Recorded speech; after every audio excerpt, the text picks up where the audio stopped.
We're going to look at 7.7, which is going to review perimeter and circumference. And then we're going to delve into formulas for area.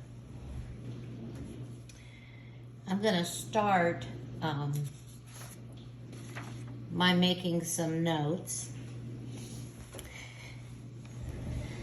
So, the first section that I'm going to put on my little cheat sheet here, you may have to revise this, but I'm going to have perimeter,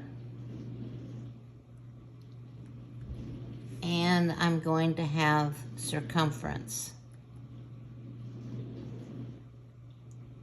These we covered in Unit 3, but we'll review those.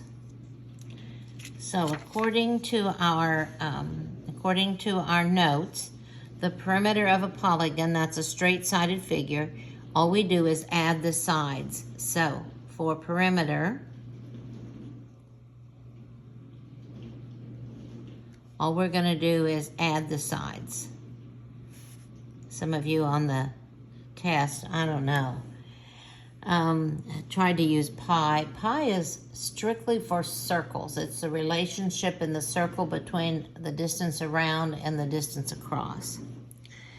And now let's look at, sorry, this is jumping around. A little piece of tape on it. And it should stay pretty steady. The circumference of a circle, or the distance around, if we know the diameter, which is all the way across, it's pi times diameter.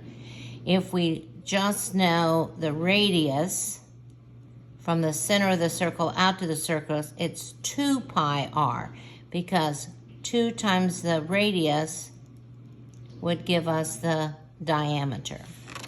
So let's add that. Let's add that on our little sheet. Okay, this is for perimeter. Then we'll do circumference. And this is the distance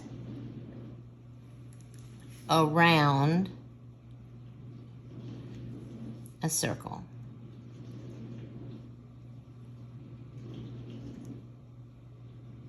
Not sure how to spell that. So, if we have the diameter all the way across, the circumference is equal to pi times the diameter. If we have a circle and we know the radius from the center out, the circumference is 2 pi r. So we have to be sure we're using the right measurement. It doesn't matter which one you use, but you do have to use the right measurement with the right formula. And for pi, we're going to use 3.14. That'll be on the exam, but that's the one that we're always using. Okay, so that's the first part that we've already covered. And now we're going to move to the area. Now we're going to move to the area. And the area is the number of squares to fill a two-dimensional figure. That is a flat figure that you could make out of one sheet of paper. So, this is the number of squares.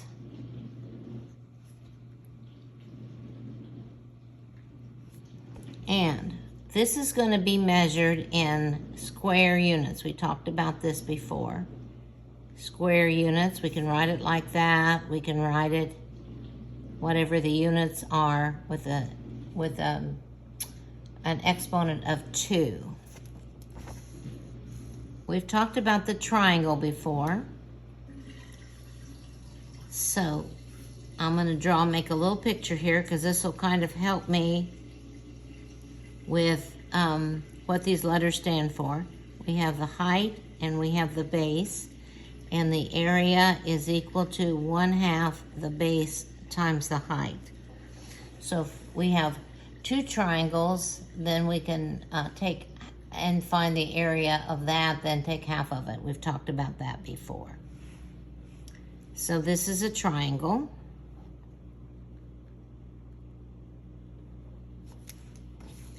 And we've talked about the area of a rectangle, the length times the width.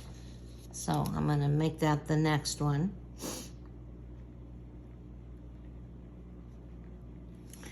And I'm going to draw me a little rectangle. And we've got the length and we've got the width. So the area is equal to the length times the width. So if we looked at this rectangle, it would be 6 times 5. We've got, 6 columns of 5 or 5 rows of 6. So we would have 30 squares. Okay? If we have a square, we have a couple of options. A square, all 4 sides are the same length. So we could use the rectangle. Area is equal to the length times the width. And what we're going to find is that the length and the width, of course, are the same. That's what makes it a square. So we could also have side times side, or we can simplify that into side square. So these are all 3 legitimate formulas for finding the area of a square. It doesn't matter to me which one you use, they all work. So if we looked at this one that I have here, we have 1, 2, 3, 4 rows of 4. So the area would be 16 squares, right? And I think these are like, I don't know whether these are a centimeter, whatever they are. I don't know. They're squares. So there'd be 16 of them in that figure. Next, we have the circle, and we've talked about the circle before. I'm going to write that on here. The circle. We need the radius. So the area is pi r squared. That's for the area of a circle. So these are all area formulas. They're all area formulas. We have 2 new ones. We have the parallelogram and we have the trapezoid. The parallelogram looks like a rectangle, I think, that somebody a little too heavy sat on. It has 2 pairs of parallel sides, the top and the bottom, and the left and the right. So if we were to look at a parallelogram,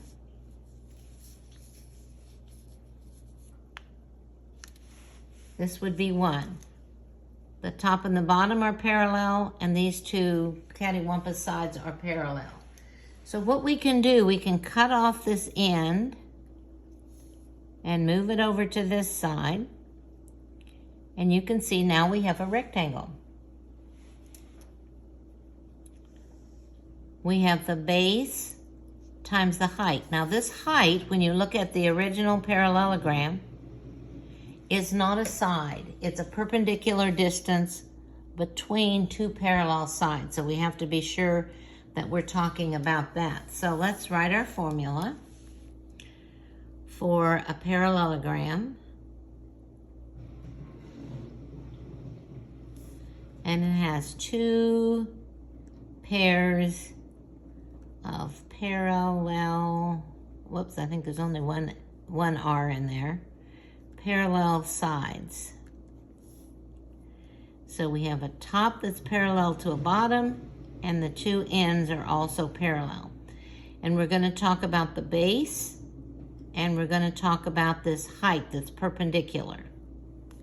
So the area is equal to the base times the height. So whatever this is times whatever this is. It's not a side. If it were a side, you would have a rectangle. Then you have the length times the width. The last one that we're going to look at is the trapezoid.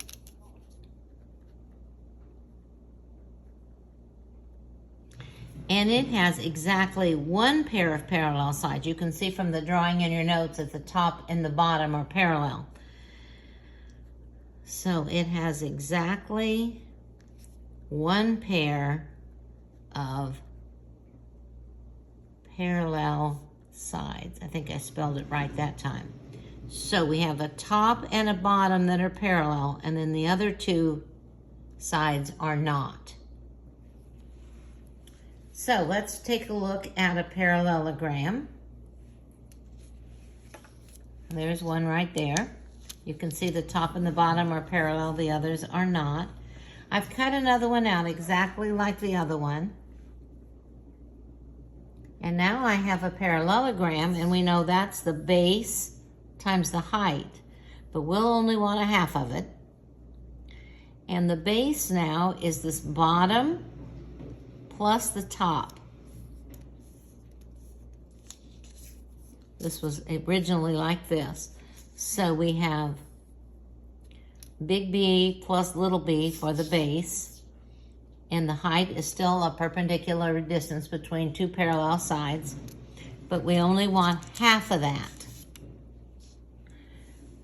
So our formula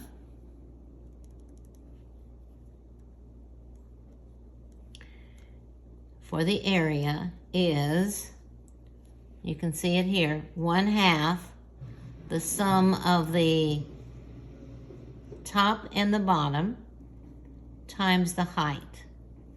So this is the height right here, and we're adding these together, and then we're taking half of it, because remember, when we had them both out here, we only want one of these. So those are the area formulas that you will need, and if you make your little cheat sheet, so you understand that that's what's important. What I've done here would be something that I would want to do, but you can make it so you know how to do that.